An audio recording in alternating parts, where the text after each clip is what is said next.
శ్రీమాత్రే నమః. మనలో కొంతమంది విపరీతమైనటువంటి ఆర్థిక ఇబ్బందులతో బాధపడుతూ ఉన్నవారు ఉంటారు. మనశ్శాంతి కరువై బాధపడుతున్నవాడు కూడా ఉంటారు. వీళ్ళ ఇద్దరి బాధలు తొలగించడానికి ఒక శక్తివంతమైన ఒక పూజ ఉంది. దీన్ని ఇదివరకే పాటించి చాలామంది గొప్ప ఫలితాలు పొందారు. ఇది ఎలా చెయ్యాలి అని చాలామంది అడుగుతున్నారు కాబట్టి మరొక్కసారి ఈ పూజని ఎలా చేయాలి వివరంగా చెప్తాం. దీన్ని ఏలా సుగంధమాల అలంకార పూజ అంటారు. ఇది వెంకటేశ్వర స్వామికి చేస్తారు. ఇది ఎలా చేయాలంటే ఒక బాలాజీ విగ్రహాన్ని తీసుకోవాలి. బాలాజీ విగ్రహానికి విష్ణుమూర్తి విగ్రహానికి కాస్త తేడా ఉంది, అది మీరు గ్రహించారు. ఇగో ఇప్పుడు చూపిస్తున్నది బాలాజీ విగ్రహం. దీనికి ఏమీ చేయక్కర్లేదు. బాలాజీ విగ్రహాన్ని ముందు పెట్టి గురుధ్యానం, గణపతి ధ్యానం, ఆచమనం, ప్రాణాయామం, సంకల్పం ఇవి ఎలా చేయాలని ఒక ఫైల్లో కింద లింకులో ఇచ్చాం, చూడండి. ఈ వెంకన్నబాబుని ఆ విగ్రహంలో ఆవాహన చేశాక 27 ఏలక్కాయలు తీసుకోవాలి. ఆ ఏలక్కాయలు కాస్త పుష్టిగా ఉండాలి. తొక్క వదిలేసింది ఉండకూడదు, విడిపోయింది ఉండకూడదు, పుచ్చిపోయిన అసలు ఉండకూడదు. బలహీనంగా ఉన్న ఏలకాయలు పనికిరావు. 27 శ్రేష్టమైన ఏలక్కాయలు తీసుకోవాలి. ఎందుకైనా మంచిదని ఒక 5-6 ఎక్స్ట్రా ఏలక్కాయలు పెట్టుకోండి. ప్లేట్లో పెట్టుకుని దాన్ని కొంచెం పసుపు మీద వేసి కొంచెం నీళ్లు పోసి ఆ పసుపు నీళ్ళల్లో ఒక్క 10 సెకండ్లు నానబెట్టాలి.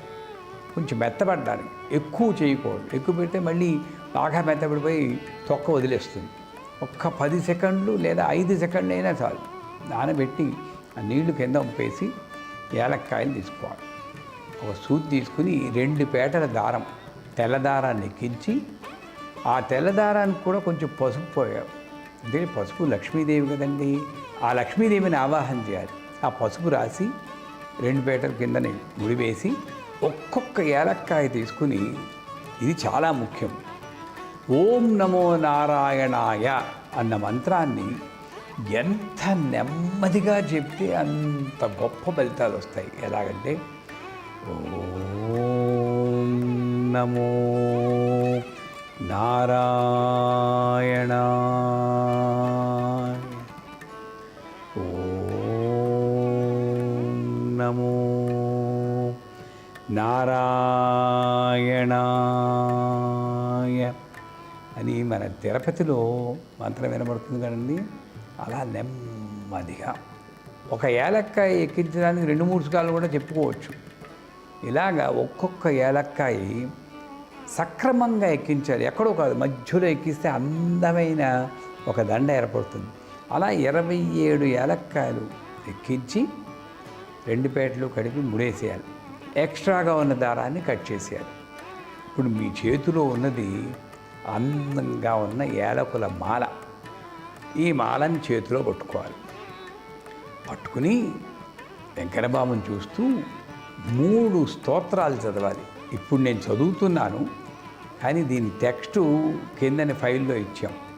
శ్రీకాంతాయ కళ్యాణ నిధే నిధేధినాం శ్రీ వెంకట నివాసాయ శ్రీనివాసాయ మంగళం మంగళాశాసన పరిమదాచార్య పురోగమై సర్వైశ్చ పూర్వరాచార్యై సత్కృతాయాస్తు మంగళం సర్వమంగళమాంగళ్యే శివే సర్వార్థసాధికే శరణ్యే త్ర్యంబకే దేవి నారాయణి నమోస్తుతే అని నారాయణ నమోస్తుతే అన్నప్పుడు వెంకన్నబాబు మెడలో వేసేయాలి. అంతేనండి. వేసి ఆ వెంకన్నబాబు పాదాలు పట్టుకుని నమస్కారం చేసి, నాయనా ఈ బాధల నుండి రక్షించు తండ్రి అని ఒకసారి మనస్ఫూర్తిగా వేడుకోవాలి. అంతే.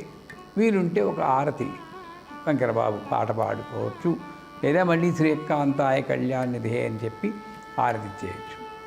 తర్వాత ఈ పూజని ప్రతి శనివారం చేస్తే చాలు. పోటీ పూజ చేస్తే మంచిది. మళ్ళీ వచ్చి శనివారం నాడు ఇంకొక యాలకుల దండ తీసుకుని ఇదే విధానంగా యాలకుల దండ వేసి కొత్త దండ వేసాక పాత దండ తీసేయాలి. ముందు పాత దండ తీసేయకూడదు, అంటే కంఠంలో మాల లేకుండా ఉండకూడదు స్వామి. ఈ పాత దండల్ని ఒక డబ్బాలో వేసి కాస్త కర్పూరం వేయాలి. లేకపోతే ఎక్కువ రోజులుంటే దండలు ఏలక్కాయలు పాడైపోతాయి. ఒక 52 వారాలు అంటే సంవత్సరం పాటు ఈ లోపలే మన ఆర్థిక ఇబ్బందులు తొలగిపోతాయి, దాంట్లో సందేహం లేదు. కాకపోతే సంవత్సరం చేయాలి. చేసాక ఈ ఏలకుల దండలన్నీ దాంట్లో వేసి దాచుకోవాలి. ఈ 52 వారాలు అయిపోయాక నారాయణ హోమం చేయాలి. ఆ హోమ విధానం కూడా వేరే ఫైల్లో ఇచ్చాం. ఈ హోమంలో ఏం చేయాలంటే మధ్యలో ఏలకుల దండని నేతిలో ముంచి ఒక్కొక్క ఏలక దండ ఓం నమో నారాయణాయ స్వాహ అని అగ్నికి ఆహుతి వేయాలి. ఆహుతితో ఏమవుతుందంటే ఎన్నో కర్మలు ఎన్నో జన్మల్లో మనం చేసాం. 27 నక్షత్రాల్లో ఎన్ని జన్మలైతేమో, ఒక్కొక్క జన్మలో ఏ నక్షత్రంలో పుట్టామో తెలియదు. ఏ నక్షత్రంలో ఏ కర్మ చేసినా సరే ఆ కర్మలన్నీ ఒక కర్మమాల్లా చేసి కర్మల నుండి నన్ను రక్షించు తండ్రి అని చెప్పి కర్మల్నే మనం ఆహుతులు చేస్తున్నాం. బ్రహ్మార్పణం అన్నమాట అది. అలాగ ఒక 52 వారాలు ఇది చేస్తే ఈ యొక్క పూజ పరిసమాప్తి చెందుతుంది. ఈ లోపలే చాలామందికి ఒక 90% జనాలకి ఆర్థిక ఇబ్బందులు తొలగిపోయాయి చేసిన వాళ్ళకి.